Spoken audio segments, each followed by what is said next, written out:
Bismillahirrahmanirrahim. Assalamualaikum warahmatullahi wabarakatuh. Apa kabar sahabat?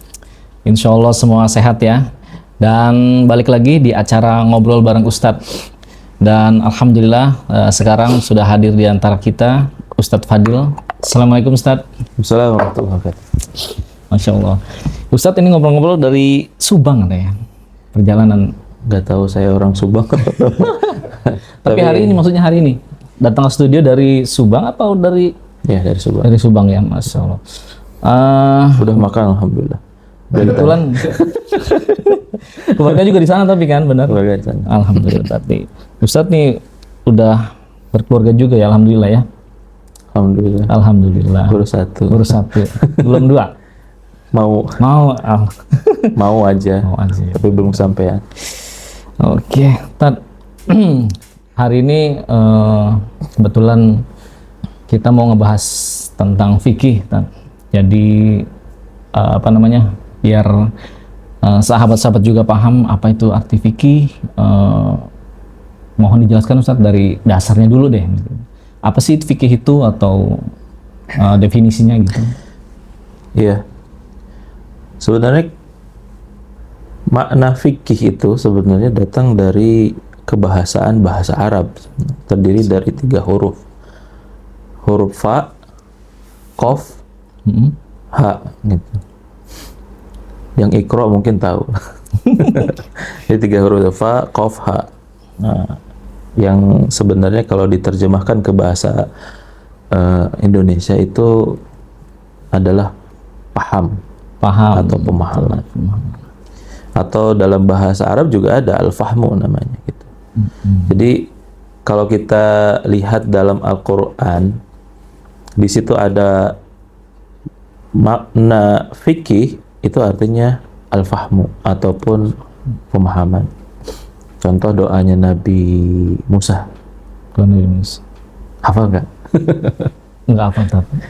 Masa sih? Benar. Rabbi srahli sadri wa yassir li amri wahlul 'uqdatam min lisani yafqahu qawli. Nah, itu kan ada kalimat yafqahu. Nah, itu tidak bisa dikatakan supaya fikih gitu. Ya Allah, bukalah belenggu ikatan di lisanku ini agar mereka bisa fikih. Nah, sedangkan kita sendiri lagi ngomongin fikih nih. Nah, fikih di situ adalah al-fahmu, supaya paham apa yang disampaikan gitu. Banyak juga kan perempuan kalau seandainya kita ngomong 1-2 kata itu dia nggak fikih, nggak paham. Kadang juga perempuan sudah banyak kalimat kita juga nggak paham. Akhirnya kamu kok nggak peka sih gitu. Kamu nggak paham maksudnya gitu. Iya. Nah, itu secara kebahasaan. Atau kalau seandainya di dalam fikih secara syariat sendiri itu adalah nggak apa pakai bahasa Arab. Nggak apa-apa kan. Nanti saya jelasin terjemahannya. Insya Allah ini kan ada terjemahannya, benar ya? Ada terjemahan di sini ya. Masya Allah. Di sini banyak asatidnya juga. Secara fikih secara syariat itu al-ilmu bil ahkami syariah al-amaliyah al-muktasabah min adillatil tafsiliyah. Jadi fikih itu secara syariat maksudnya adalah dia ilmu tentang hukum-hukum syariat. Hukum-hukum syariat yang bersifat amaliyah, yang dijalankan dengan perbuatan. Kemudian namanya syariat diambil dari Al-Quran dan Sunnah. Sumber-sumbernya dari situ ya? Sumbernya dari situ, nggak bisa dari majalah, gitu, menerawang, mimpi, ngawur nanti gitu. Ngawur pasti, atau keluar dari kamar mandi gitu. Wah, habis dari kamar mandi menurut saya sholat ini harus kayak gini. Nah, nggak bisa. Itu ngaco misalnya.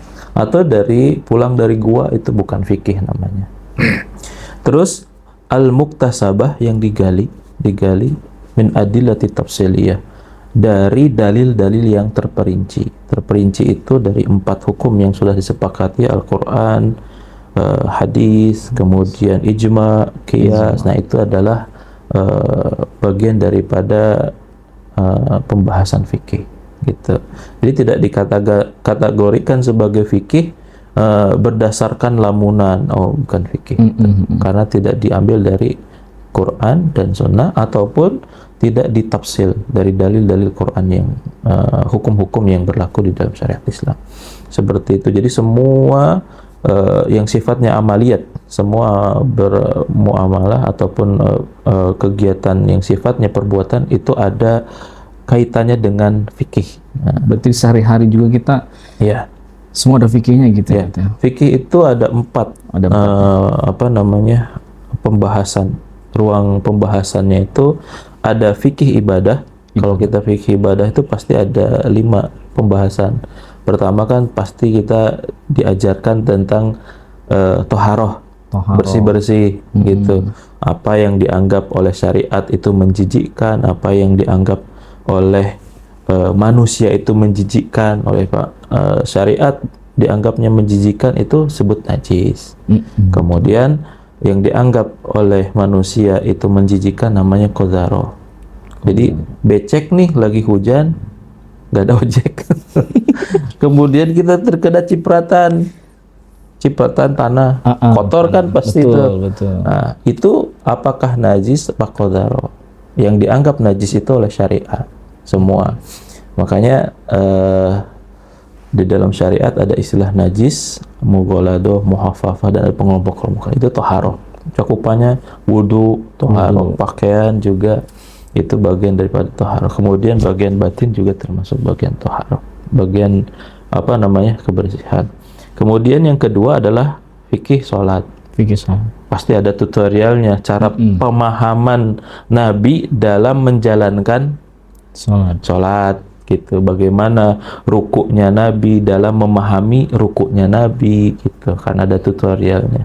Jadi jangan sampai menggunakan kompas yang bukan kompas dari Nabi gitu. Jadi fikih itu bagaimana cara pandang Nabi ketika saat Nabi diamanahkan perintah, maka ada tutorialnya. Nggak mungkin Nabi sampai mengatakan shollu kama ra'aitumuni yusolli, salatlah kalian melihat ketika kalian melihat aku sholat. Misalkan kalau zaman itu saya lihatnya Nabi, ya pasti sholatnya seperti halnya Nabi. Nah, begitupun dari masa ke masa itu akan ada perubahan, karena kan kita ditinggalkan oleh Nabi 14 abad ya, lebih dari 14 abad. Berarti harus kita mencari jejak riwayat gitu, bagaimana sholat Nabi. Nah, itu ada fikihnya, bagaimana cara pandang kita untuk memahami sholat Nabi gitu. Terus kemudian fikih saum atau fikih siam, fikih puasa, kemudian fikih zakat. Jadi tidak semua harta kita dikeluarkan, tapi ada takarannya gitu. Kalau sodakoh, bagaimana pengertian zakat seperti apa? Ada zakat fitrah, terus kemudian haji gitu. Jadi itu ada catatan caranya, ada fikihnya, cara bagaimana kita memandang amalan itu sesuai tidak dengan syariah. Itu namanya fikih gitu. Kemudian ada fikih jihad. Fikih jihad ya, juga tuh berarti. Perang juga ada fikihnya. Nggak boleh ke perempuan, anak-anak, nggak boleh. Makanya disebut dalam satu makalah disebutkan al-qitalu khad'ah. Perang itu tipu daya. Kalau perang jujur-jujuran ya bukan perang, itu perang-perangan. Kamu ngumpet di sana ya, saya tembak nanti ya. Itu bukan perang beneran, tapi perang-perangnya kita khad'ah, arti buatnya strategi. Begitu juga ada tata cara, ada aturan-aturannya, bagaimana disebutkan masuknya fikih jihad. Nah, ada waktunya, seperti sholat ada waktu sholat gitu.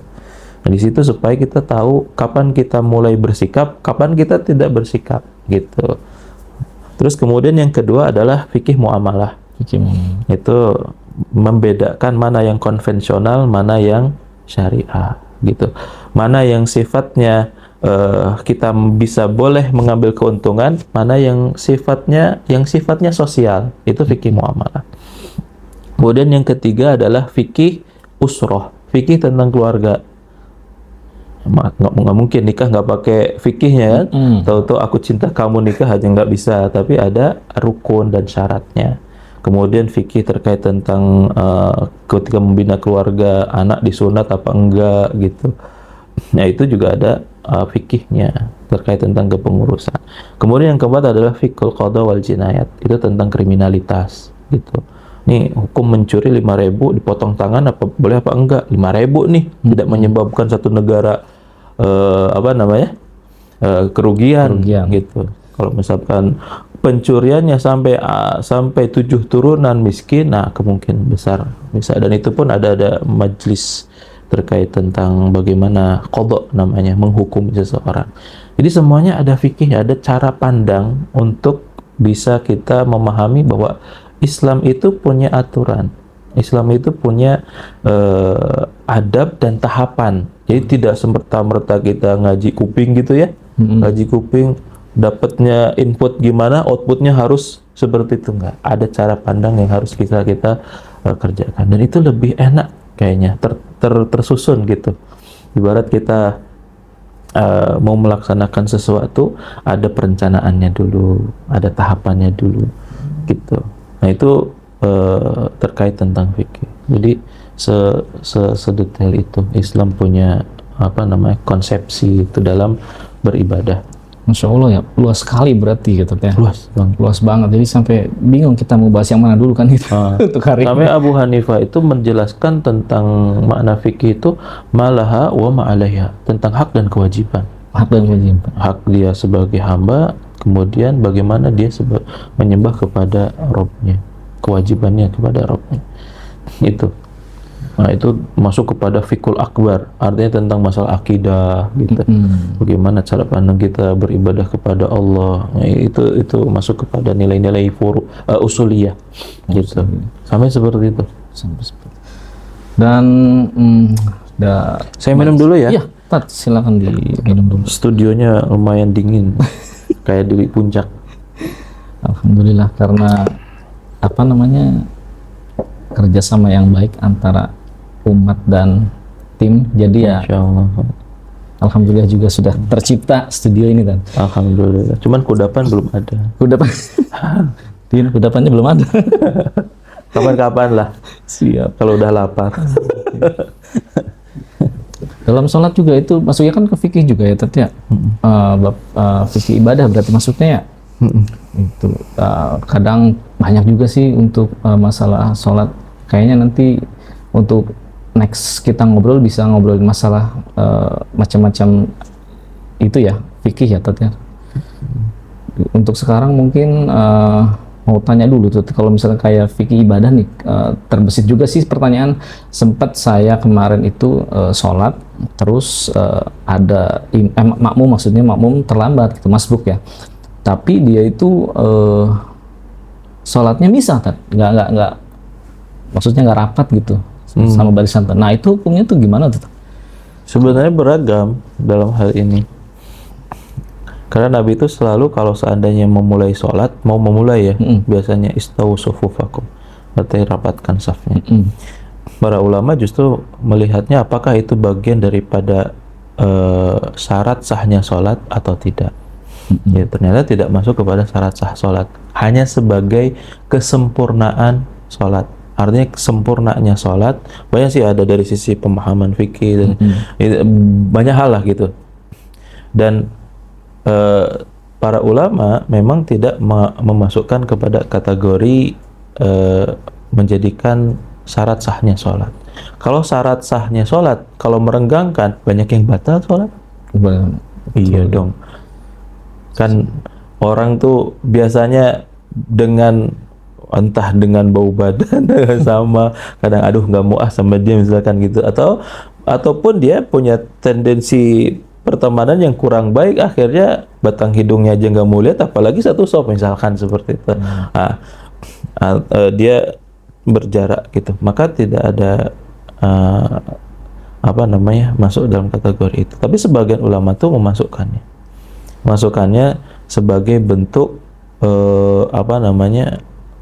sunnah dalam sholat, sunnah dalam tidak sholat. Membatalkan gitu ya? Tidak membatalkan. Cuman mungkin nggak sempurna mungkin sholatnya. Iya. Maksud yang tidak sempurna itu adalah kesempurnaan dalam sholat berjamaah. Berjamaah maksudnya gitu. Sama juga kan kayak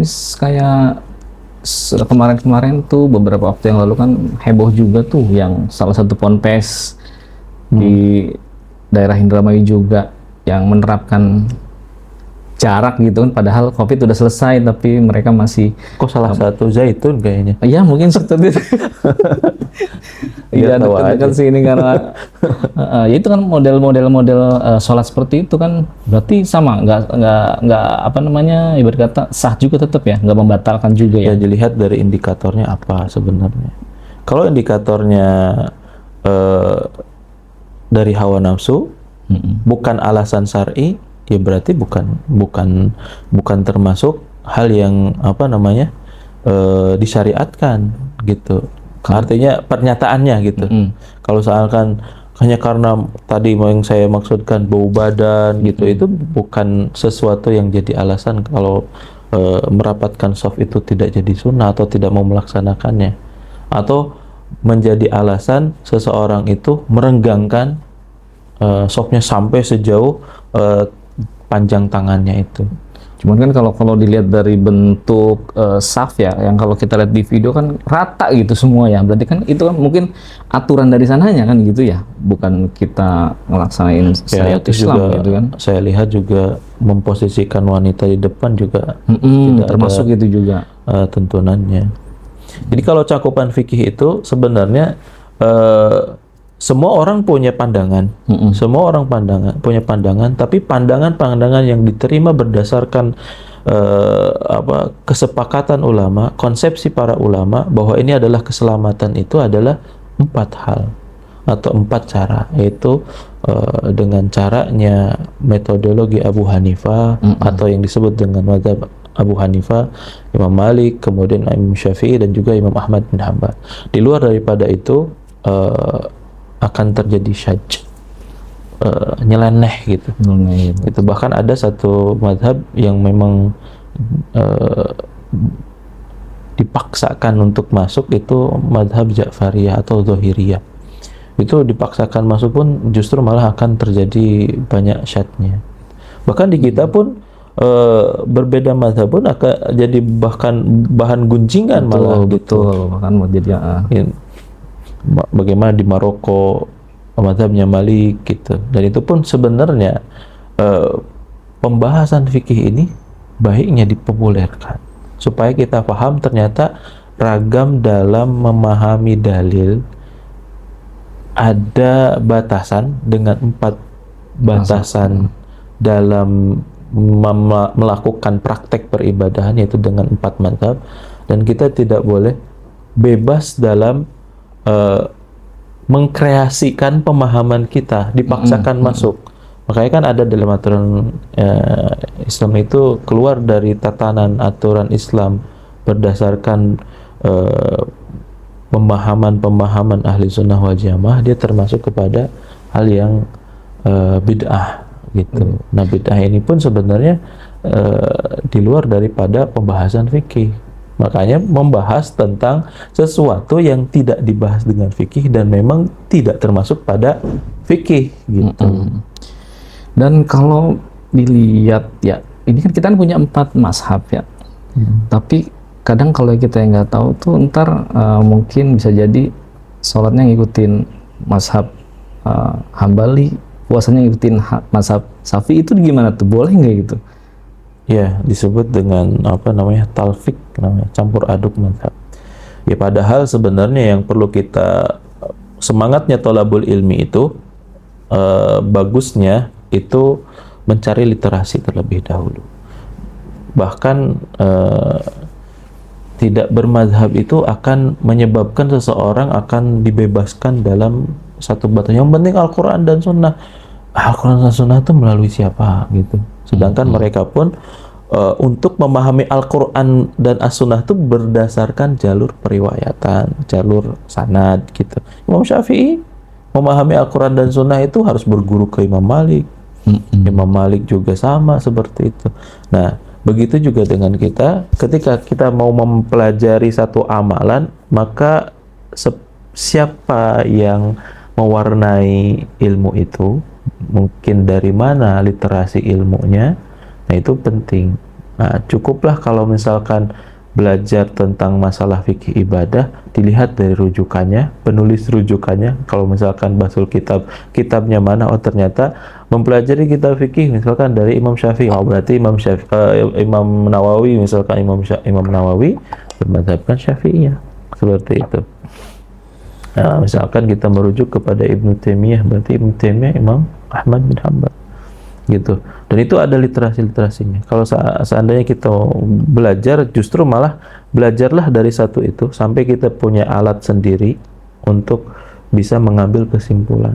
Nah, kesimpulan hukum itu, ini yang harus diketahui, tidak atas dasar emosi, nggak boleh. Dan para ulama pun ketika saat ada persoalan tidak didasarkan kepada emosi. Ini karena lagi masalah ini nih, saya kaji nih supaya apa? Supaya mendukung kepada apa yang dijadikan bahan amarahnya. Itu nggak boleh. Jadi memberikan hukuman berdasarkan emosi itu nggak boleh. Gitu. Begitu juga mengistimbatkan, menyimpulkan hukum itu harus berdasarkan dengan pikiran yang tenang, gitu. Ya tadi kalau emosi aja nggak boleh, apalagi kita dalam keadaan sedang duka, sedih, ini nggak usah. Jadi memang harus cari yang sifatnya bisa menenangkan hati. Cari dari 4 itu mana kesimpulan yang paling baik, seperti itu. Sebenarnya masih banyak yang mau ditanyain, Ustaz. Cuman karena waktunya kita sudah menipis. Jadi mungkin nanti bisa dilanjut lain waktu, Ustaz ya. Boleh. Masya Allah. Ustaz, terima kasih banyak atas kehadirannya. Masya Allah. Jazakallahu sudah hadir. Dan sahabat, itu dia penjelasan tentang fikih dari Ustaz Fadil. Dan jangan lupa untuk terus dukung dakwah kami dengan cara subscribe, like, dan komen di media sosial kami juga ya, baik di YouTube, Instagram, atau Facebook. Terima kasih. Assalamualaikum warahmatullahi wabarakatuh. Waalaikumsalam.